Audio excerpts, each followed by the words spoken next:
Pub version మాట్లాడుకుందాం. Pub version నాకు అటు నుంచి వచ్చిన ఇన్ఫర్మేషన్, నిన్ను సర్ప్రైజ్ చేయడానికి నేను ఒక కేక్ని ఆర్డర్ చేసి అండ్ అక్కడ డీజే వాడికి హ్యాపీ బర్త్డే అనౌన్స్ చేయమని చెప్పి కరెక్ట్ టైంకి సర్ప్రైజింగ్గా మీరు తీసుకొచ్చి అక్కడ పెట్టండి, సో అండ్ సో రాయండి దాని మీద అని చెప్పి సర్ప్రైజ్ ఇవ్వాలనుకున్నాడు. ఇతను వచ్చి ఆ కేక్ ఆల్రెడీ అంతా అయిపోయింది. వచ్చిన తర్వాత ఏదో పేరు విషయంలో తేడా వచ్చింది. ఇప్పుడు చిన్న స్పెల్లింగ్ మిస్టేక్ అంటే సంథింగ్, ఇప్పుడు విన్నీ అనుకో, నేను ఐ రాసిన విన్నీయే, వై రాసిన విన్నీయే.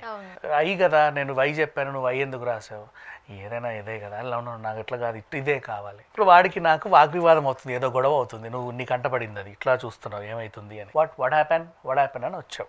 ఏం లేదు, యాక్చువల్గా ఇట్లా కేక్ సర్ప్రైజ్ చేస్తే వీళ్ళు అదేదో అంటే, ఏంటి ప్రాబ్లం అంటే, ఏం లేదు, ఇది ఇటు దిద్దితే ఈయన ఇటు దిద్దామన్నాడు, ఆ దిద్దేవాడు లేడు, అందుకని దీన్ని నేను సరిదిద్దలేను, ఆయన నేను అడిగింది అది, నువ్వు తెచ్చింది ఇది అన్నట్టుగా ఏదో ఉంది. చేయొచ్చు కదండి, మరి అంత ఇదే, ఇప్పుడు నీ గెస్ట్ ముఖ్యం కదా, నా పరువు పోకూడదు, నువ్వు పిలిచావు కాబట్టి చేయొచ్చు కదంటే, కాంప్లిమెంటరీ కదా మేడం, ఏముంది దీంట్లో అని చెప్పేసి అంటే, కాంప్లిమెంటరీ అయితే ముష్టి వేస్తున్నావా, బిల్లు కట్టట్లేదా, నిన్ను ఎవడు అడిగాడు ఇవ్వమని, ఈ టైప్లో గొడవ జరిగింది అని వాళ్ళు చెప్తున్నారు.